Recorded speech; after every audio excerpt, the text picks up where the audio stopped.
Hello students, आपके अपने YouTube channel we winners में आपका बहुत बहुत स्वागत है। आज मैं आपके सामने फिर से एक नया वीडियो लेकर हाजिर हूँ और नए वीडियो में आज हम लोग फिर से एक इम्पॉर्टेंट टॉपिक पढ़ने वाले हैं। तो आज हमारा टॉपिक है किशोरावस्था। चल ही रहा था हमारा किशोरावस्था, लेकिन किशोरावस्था के इसी टॉपिक की सीरीज़ में हम लोग आज देखने वाले हैं कि हम लोगों ने देख लिया कि किशोरावस्था की अवस्था कैसी होती है, उसमें उस समय की क्या क्या विशेषताएं होती हैं। लेकिन अब विशेषताओं के बाद सवाल ये उठता है कि उसमें किस तरह की शिक्षा की व्यवस्था की जानी चाहिए। तो आज के इस वीडियो में हम लोग यही देखने वाले हैं। ठीक है, तो चलिए स्टार्ट करते हैं। मैं हूं आकांक्षा और आज हम लोग क्या क्या पॉइंट्स देखने वाले हैं वो देख लेते हैं। देखिए, किशोरावस्था। किशोरावस्था में शिक्षा का स्वरूप। ठीक है, शिक्षा का स्वरूप जो है वो मोस्ट इम्पॉर्टेंट पार्ट होता है, क्योंकि हमको ये जानना उस स्टेज में क्या क्या विशेषताएं हैं, उनका केवल यही जान लेने से कोई लाभ नहीं है हमें। ठीक है, जब तक हम ये न समझे कि हमें किस तरह की एजुकेशन उनको देनी चाहिए, किस तरह का बिहेवियर उनके साथ किया जाना चाहिए कि उनका डेवलपमेंट पॉजिटिव हो, तो ज़रूरी है कि हम ये जानें, क्योंकि ये इसका सबसे इम्पॉर्टेंट पार्ट है। ठीक है, देखते हैं। देखिए क्या लिखा है। किशोरावस्था में शिक्षा का स्वरूप, nature of education in adolescence. किशोरावस्था की प्रमुख विशेषताओं तथा विकास संबंधी परिवर्तनों का अध्ययन करने से ये स्पष्ट हो गया कि ये जीवन का सबसे कठिन और नाजुक समय है। ये बात तो आपको मैंने बताई कि चूँकि इस समय बहुत सारे फिजिकल, मेंटल, इमोशनल चेंजेस उस स्टेज पे होते हैं, इसीलिए हम ये मानते हैं कि ये जीवन का सबसे कठिन काल होता है, क्योंकि आपको ये पता होता है कि हम अपनी बातों को दूसरों से कह नहीं पा रहे हैं, एक्सप्रेस नहीं कर पा रहे हैं। बहुत सारे चेंजेस थे जो पहले नहीं हो रहे थे फिजिकली। आप मेंटली भी बहुत सारी चीज़ों को देखते हैं। ठीक है, और इमोशनली भी आप अनस्टेबल होते हैं, आप बहुत अस्थिर होते हैं। कभी लगता है कि ये करना चाहिए, कभी लगता है हम बहुत अच्छा कर सकते हैं, कभी लगता है नहीं कर सकते हैं। इसीलिए इसको सबसे कठिन काल और सबसे नाजुक समय कहा गया है। चूँकि ये नाजुक समय है, इसीलिए हम यहाँ पर ध्यान रखेंगे कि एजुकेशन किस तरह की होनी चाहिए।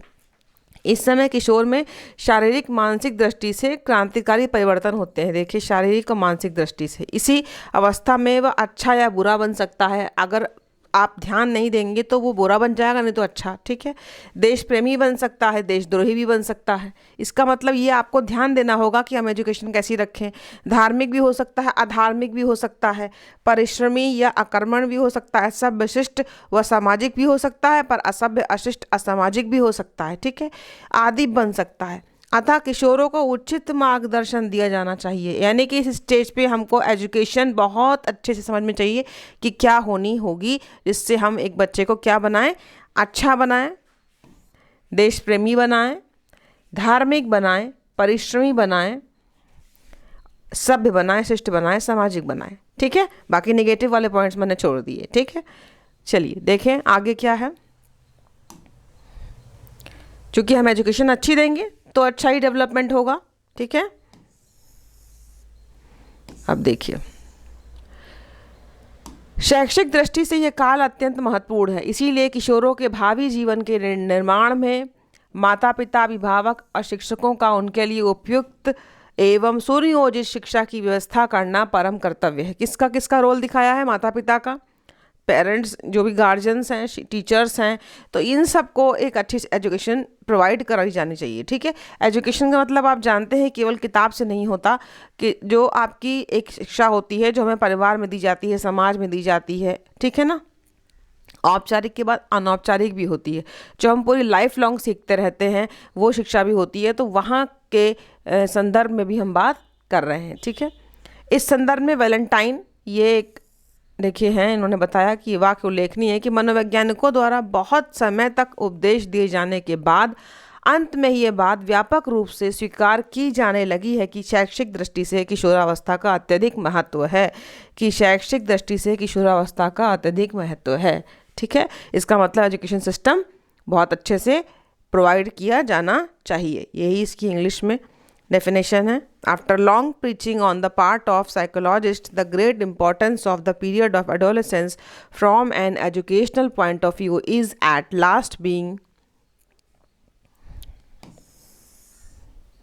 Widely recognised. ठीक है, अब किशोरावस्था में शारीरिक, मानसिक, संवेगात्मक, सामाजिक आवश्यकताओं के अनुसार शिक्षा का स्वरूप निर्धारित होना चाहिए। इस संबंध में निम्न बातों का ध्यान देना आवश्यक है। तो कौन कौन सी आवश्यकताएं देख रहे हैं आप यहाँ पे? शारीरिक, मानसिक, संवेगात्मक, सामाजिक, ठीक है। ये सब सारी आवश्यकताओं की पूर्ति के लिए हमें क्या सिस्टम रखना होगा एजुकेशन का, इसके मुख्य बिंदुओं को हम डिस्कस करते हैं इस तरीके से, ठीक है।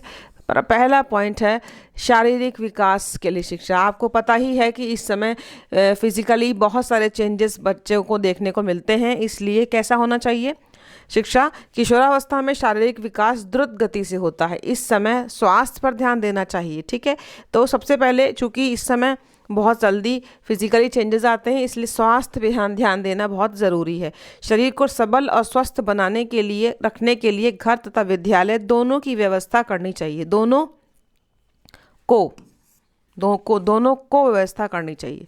उनके लिए पौष्टिक भोजन, देखिए, स्वास्थ्य, शिक्षा और विभिन्न प्रकार के शारीरिक व्यायाम, खेल कूद का प्रबंध करना चाहिए। तो ये आप घर में भी प्रोवाइड कर सकते हैं और स्कूल में भी चीज़ों को प्रोवाइड कर सकते हैं, ठीक है। तो शारीरिक विकास के लिए हमें एक अच्छा हेल्दी भोजन देना चाहिए, उनका अच्छा माहौल रखना चाहिए। शारीरिक व्यायाम, खेल कूद, स्पोर्ट्स, ये स्कूल वाले जो हैं स्पोर्ट्स जो है वो प्रोवाइड कराएं। व्यायाम के लिए हम घर से भी शुरुआत कर सकते हैं। तो ये सारी चीज़ों को हमें ध्यान रखना होगा किशोरावस्था की शिक्षा में। देखिए, मानसिक विकास पर ध्यान। मानसिक विकास के लिए क्या शिक्षा होनी चाहिए? तो किशोरावस्था में मानसिक विकास की विशेषताओं के अनुसार किशोरों की बुद्धि निरीक्षण, इसको देखिएगा, किशोरों की बुद्धि निरीक्षण शक्ति, तर्क शक्ति, चिंतन शक्ति, स्मृति, कल्पना शक्ति का विकास और उनकी रुचि रुझान, योग्यता एवं क्षमता के अनुसार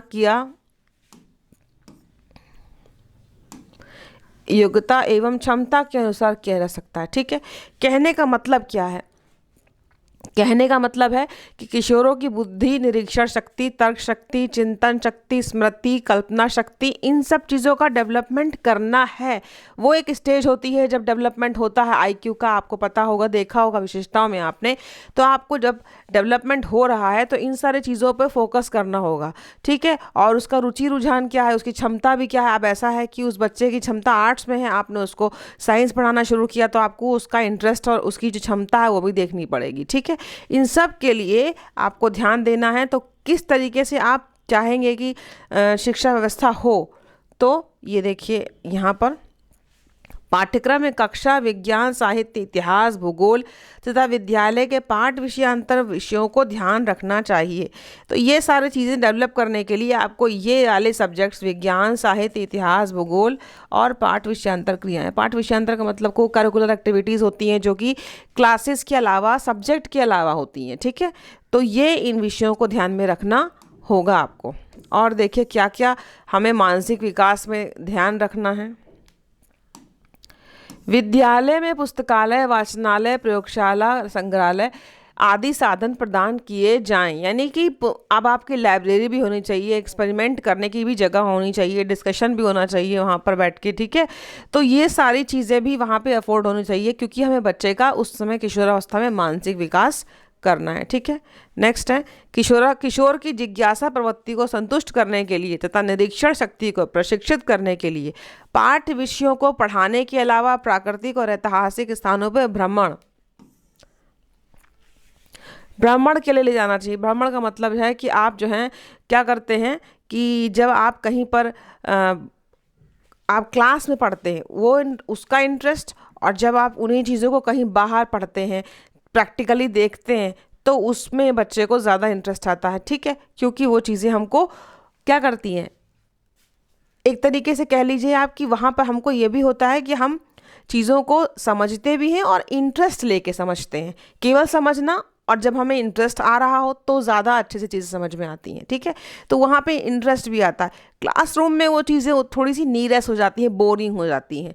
तो हमें क्या करना होगा, बच्चों को विजिट पे भी ले जाना होगा, एजुकेशनल विजिट, जो आप एजुकेशनल एक्सकर्जन या भ्रमण, शैक्षिक भ्रमण कहिए आप इसको, भ्रमण नहीं है ये, शैक्षिक भ्रमण है, क्योंकि हम वहाँ कुछ सीखने जा रहे हैं, घूमने नहीं जा रहे हैं, ठीक है।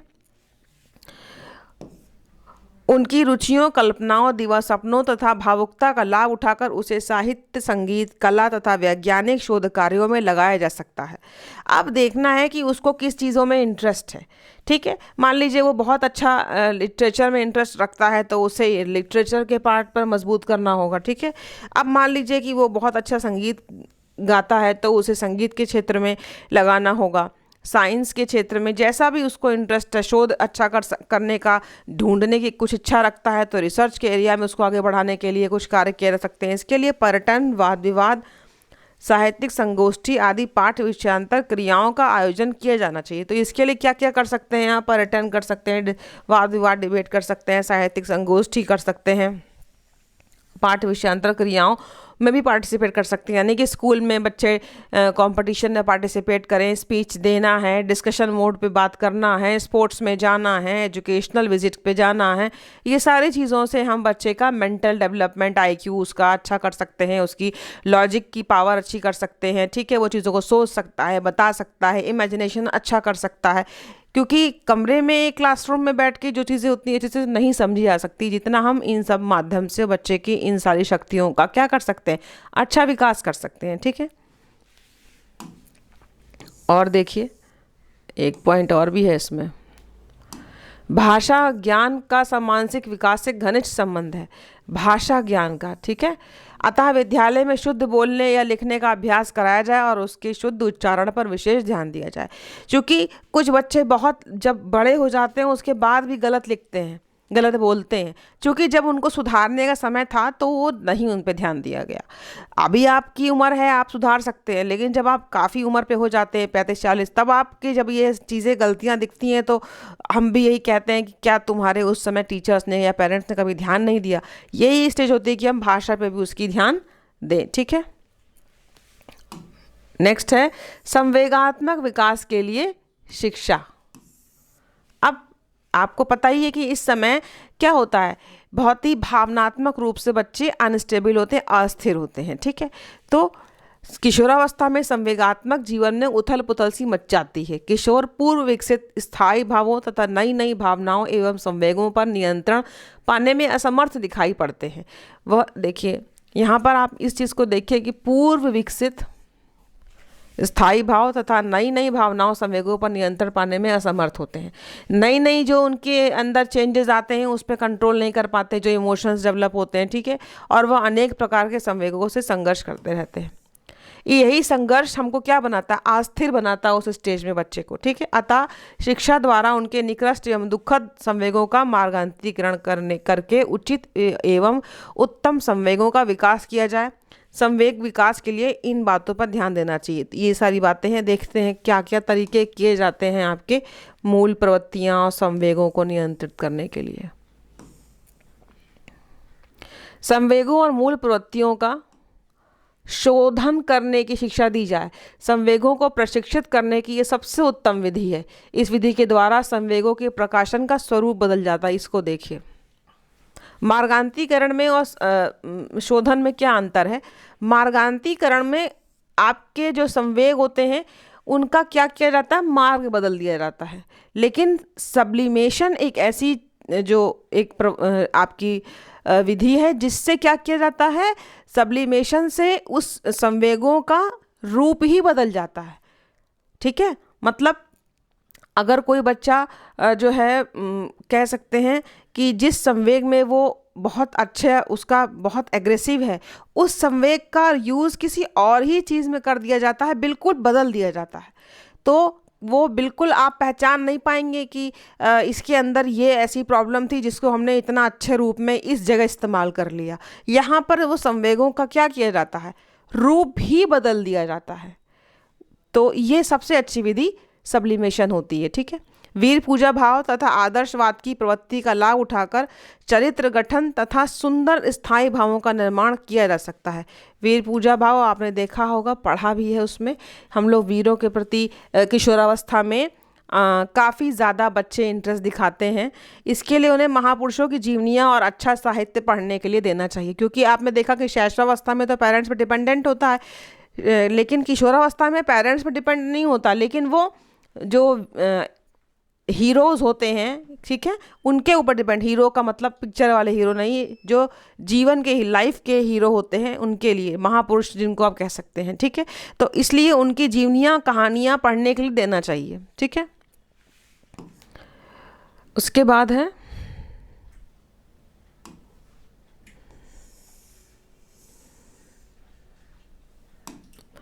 नैतिक और धार्मिक शिक्षा देने के लिए उन्हें उचित पर्यावरण प्रदान किया जाए। देखिए बताया था ना कि धार्मिक भी बन सकता है तो अधार्मिक भी बन सकता है, और जो धार्मिक होगा वो सही रास्ते पे चलेगा, सीधी सी बात है। तो धार्मिक बनाना है, नैतिक बनाना है, तो उचित पर्यावरण भी देना होगा।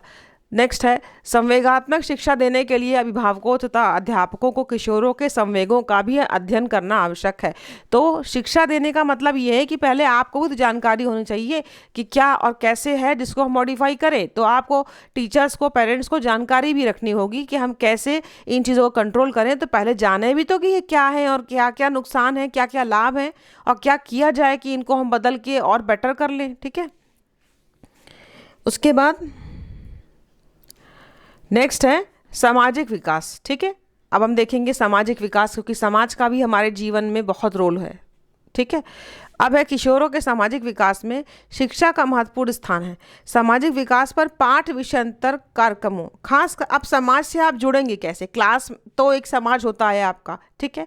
अब उस क्लास के अलावा भी कुछ चीज़ें होती हैं, उनसे भी आप सामाजिक तौर पर जुड़ते हैं, जैसे पाठ विषयांतर क्रियाएँ, कार्यक्रमों, खेल कूद, स्काउटिंग, स्कूल का वातावरण, पत्र पत्रिकाएं, आकाशवाणी, ठीक है। ये सारी चीज़ों का प्रभाव भी पड़ता है। सामाजिक विकास को दृष्टि में रखते हुए शिक्षा में निम्नलिखित बातों पर ध्यान देना आवश्यक है। यानी कि पाठ क्लास के अलावा भी जो को करिकुलर एक्टिविटीज़ होती हैं उन पर भी ध्यान दिया जाए, तो बच्चे का सोशल डेवलपमेंट बहुत अच्छे से होता है, ठीक है। देखिए किन किन बातों को ध्यान रखना है आपको, ये देखिए। पहला है सामाजिक समायोजन करने का ज्ञान देना, सोशल एडजस्टमेंट। बिल्कुल, देखिए जो बच्चे सोशल एडजस्टमेंट नहीं कर पाते वो अलग रहने लगते हैं, अकेले रहने लगते हैं, तो ये अच्छा गुण नहीं है, क्योंकि हम मनुष्य जो एक सामाजिक प्राणी है, उसको समाज में नहीं रहेगा तो वो समाज वाले गुण या वैल्यूज़ कभी नहीं सीख पाएगा, ठीक है। इसीलिए एडजस्टमेंट करने का ज्ञान उसको शुरू से देना चाहिए कि तुम्हें किस तरीके से कहाँ अच्छे से बोलना है, कहाँ तुम्हें सहयोग देना है, कहाँ अनुशासन में रहना है, ठीक है ना, इस तरीके का।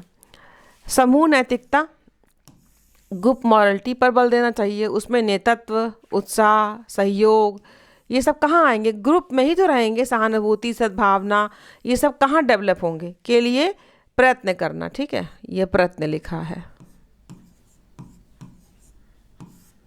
प्रयत्न करना, ठीक है।